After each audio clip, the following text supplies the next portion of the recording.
François Bon, Lovecraft au jour le jour, oui, mais avec juste 100 ans d'écart. On est le 21 janvier. On est dans la série de ces tout petits carnets. Et évidemment, celui de 1925, qui est celui de l'année New York, qu'il remplit case par case scrupuleusement chaque soir, notamment pour faire bâtir la lettre récapitulative hebdomadaire, dont je pense qu'elle lui sert aussi de journal ou pour d'autres correspondances qu'il envoie à sa tante Lillian, restée à Providence, mais il y a aussi une correspondance quotidienne, certainement à son épouse Sonia, mais ça, on n'en dispose pas. Vous connaissez le principe. Maintenant, on commence à avoir cette petite habitude. Il y a des jours où il faudra beaucoup de temps, il y a des jours où on fera des grosses digressions sur plein de choses, et puis d'autres jours, c'est en suivant scrupuleusement ce qui se passe au jour le jour. Il y a des jours où on sera très factuel. Moi aussi, il faut que je tienne le rythme. D'autres jours où on pourra s'embarquer dans des grandes digressions. J'ai aussi besoin d'aller revoir des lettres qui précèdent la période New York. Donc tout ça prend forme petit à petit. Mais aujourd'hui, on est le 21, donc le 21 janvier 1925. On est mercredi et non mardi. Il y a toujours un jour d'avance. Et toujours pour nous, ce petit travail qui est d'aller décrypter là, les petits hiéroglyphes, même si parfois c'est relativement clair. Up noon, lever à midi, packing, on va y revenir. Et puis, si Moving Men, les déménageurs arrivent, c'est l'histoire, tout ça qu'on va raconter. Lecture, on a un petit temps mort puisque ça y est, les déménageurs sont partis.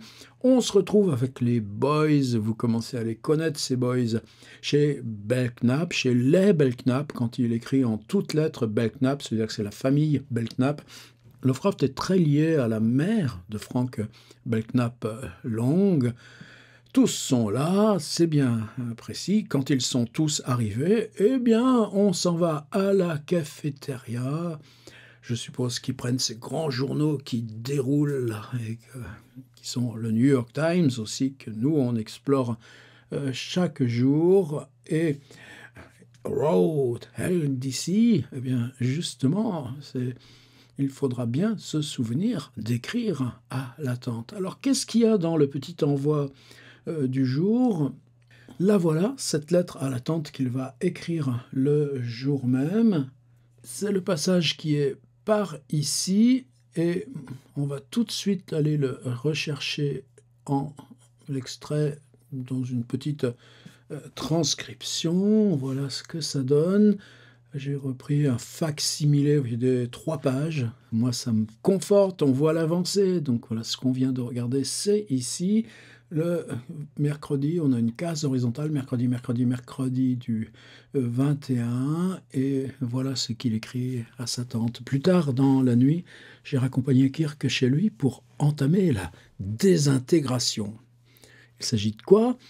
George Kirk, qui a une chambre 106e rue, je reprends tous les jours leur résumé de la veille, près de Central Park, mais une chambre qui est austère et triste. Lovecraft lui a convaincu de venir le rejoindre dans son immeuble de Clinton Street, et pour 10 $ par semaine, le hasard faisant bien les choses, il a la chambre qui est juste au-dessus de celle de Howard. Et donc, il leur accompagne le soir.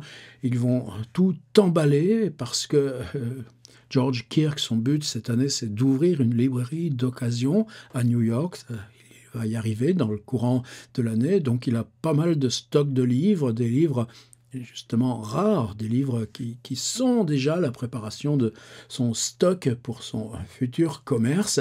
Et tous les deux vont y passer la nuit.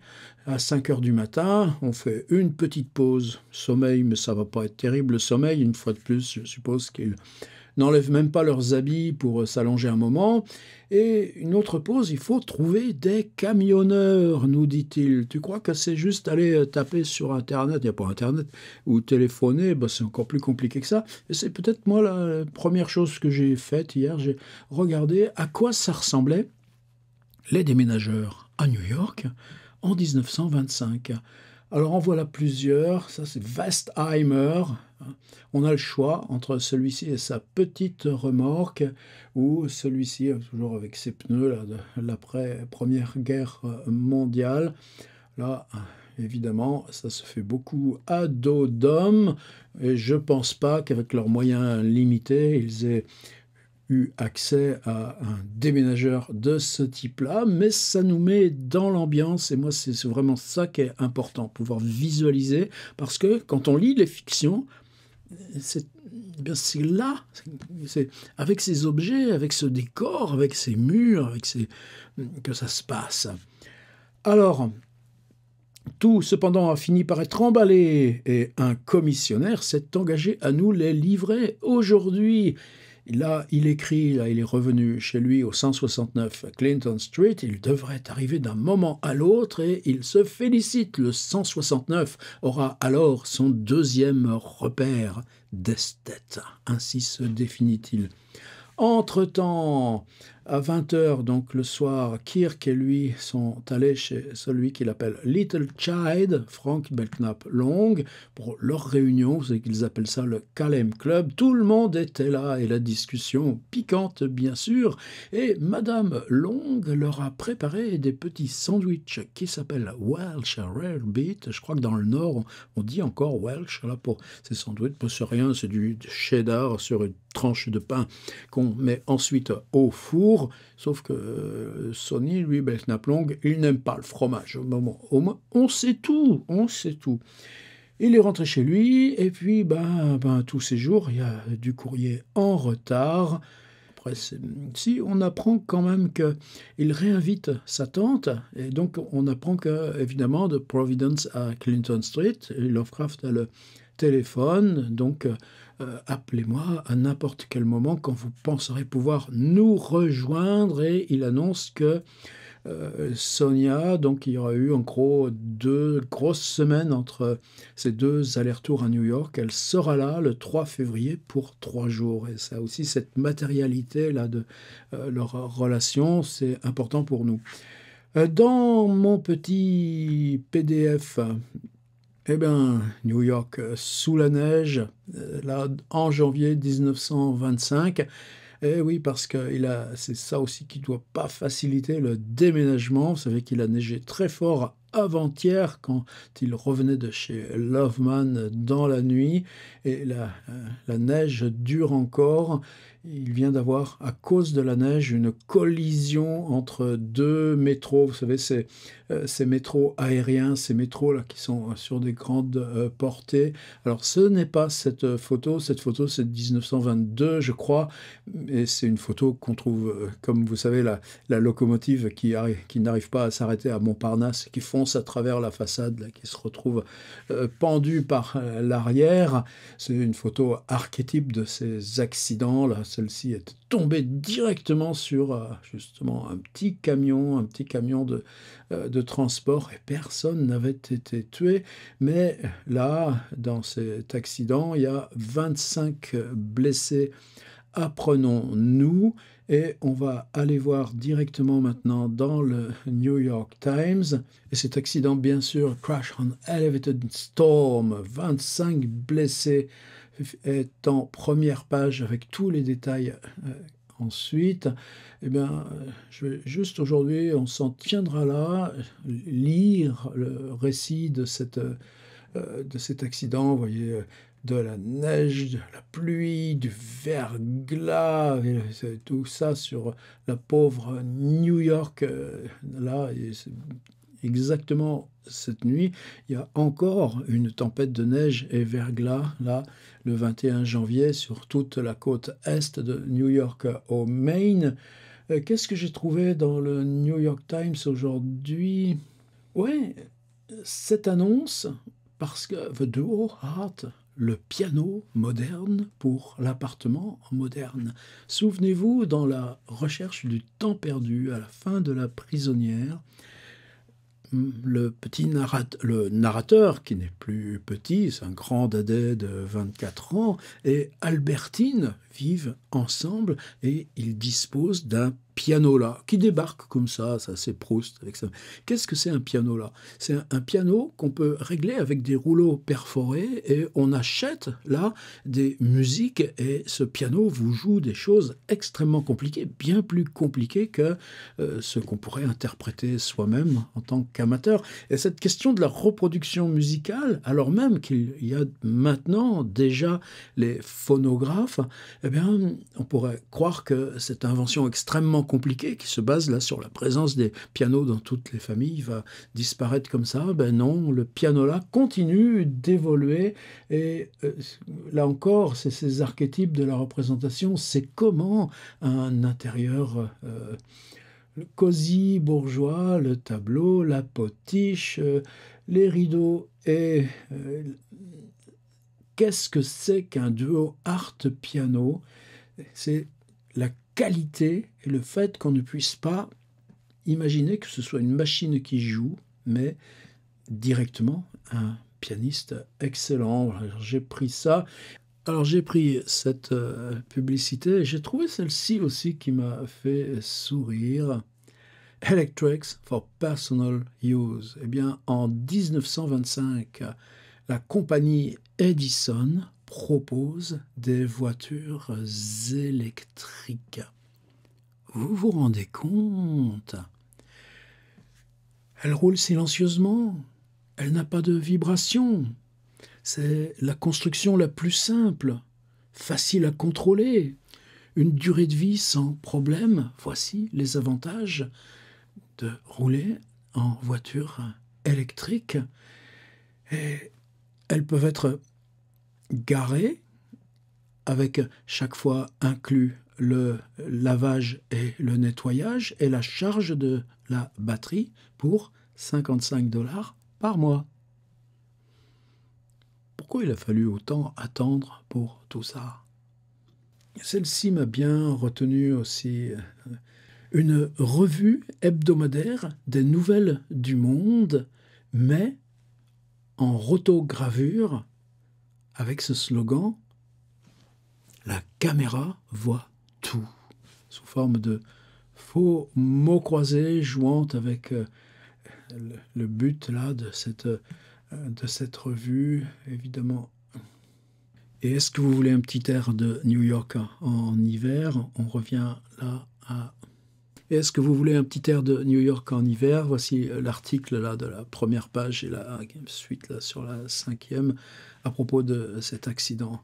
Des rails gelés, la neige aveuglante, accident sur le métro aérien, 25 blessés dont 3 graves, 25 personnes blessées, 3 d'entre elles hospitalisées. Une rame de 7 voitures s'est écrasée hier à l'arrière d'un train similaire arrêté à la station de la 110e rue du métro aérien. Pendant presque 2 heures, la première voiture du train percuteur est restée dans un équilibre périlleux au travers des rails de la structure qui, à ce niveau, est celle d'un immeuble de 4 étages, le deuxième point le plus haut de la ligne. Les rideaux opaques de la neige tombaient peu après 3 heures de l'après-midi, le léger virage de la voie qui gêne la vue, la glace sur les rails qui démultiplie la longueur de freinage sont les causes de l'accident telles qu'exposées par les responsables de voie, la police et les représentants de la commission de transit du Collège des transports. La circulation vers le nord sur la voie locale, après le retard dû à l'arrivée des secours, a été arrêtée au sud à la 106e rue et a repris au-delà du point de collision avec un petit retard pour la foule de ceux qui rentraient chez eux. 1h40 après l'accident, imaginez que Edward Hopper, cette même période, fait aussi ce trajet pour remonter de Manhattan à là où il habite. 1h40 après l'accident, le train qui avait été heurté a pu être emmené au dépôt et 3h20 plus tard, les voies étaient libérées, la circulation pouvait reprendre. Les réservistes des 2 postes voisins ont été mobilisés pour prendre soin des passagers et de la foule qui s'était rassemblée sous les voies, sous la fausse rumeur qu'il y avait beaucoup de morts. On te dit qu'il y a beaucoup de morts, tout le monde rapplique. La police a évacué la foule immédiatement sous les trains accidentés quand les chalumeaux acétylène utilisés pour séparer les 2 trains encastrés ont commencé à envoyer des chutes de métal sur la rue en contrebas. Ah, moi, je me vois encore au chalumeau dans les aciéries de Longwy. C'est seulement le fait que le conducteur du train entrait en collision, Arthur Ferguson, 25 ans de service, sans un blâme, avançait à une allure qu'il qualifiait d'escargot, qui a empêché que l'accident prenne des proportions plus graves et risque qu'une ou plusieurs voitures dans un télescopage à plus grande vitesse soient jetées en contrebas en raison de la neige qui tombait épaissément au moment de l'accident et du fait que ses freins n'ont pas pu pleinement fonctionner à cause des rails givrés. Ferguson insiste qu'il roulait à très basse vitesse quand il a abordé le virage juste avant les quais de la station 110e rue. Selon son rapport aux enquêteurs, il avait ralenti son allure, déjà très basse, alors qu'il commençait l'imperceptible descente vers la station. Les tentatives de Ferguson pour contrôler le train ont été corroborées par les passagers qui ont remarqué le grincement des freins alors qu'il essayait d'arrêter devant lui, mais invisible à cause de la neige. La rame de cette voiture, conduite par Martin Sheridan, rencontrant les mêmes difficultés, s'était arrêtée à l'extrémité du quai et presque tous les passagers étaient descendus de voiture, attendant sur le quai la reprise de la circulation. Ferguson aperçut soudain l'arrière du train, pousse ses freins à fond. Ils répondirent, mais les roues glissent sur la surface gelée des rails. Les trains se heurtent avec force malgré toutes ces précautions. La plateforme du premier wagon, celui de la dernière voiture du train, arrêtait s'encastrèrent. Les vitres des 2 wagons explosèrent. Les passagers jetés les uns contre les autres ou sur le sol, tandis que ceux qui étaient debout pour attendre la station étaient précipités sur la paroi. Le sergent Mara, du poste de la 123e rue Ouest, vit le train approcher, entendit le bruit du choc. Il se précipita dans un magasin et téléphona au central de la police qui dépêcha les ambulances depuis les hôpitaux de Harlem et Knickerbocker. On descendit les passagers blessés des 2 trains dans le Moretti Beauty Shop qui est construit sous les voies même de la station. Et moi, c'est toujours ce petit genre de choses. Souvent, même encore aujourd'hui, à Brooklyn, dans ces stations-là, des élévateurs, il y a des toutes petites boutiques, là, dans ces gros escaliers métalliques. Ben, il y a un coiffeur.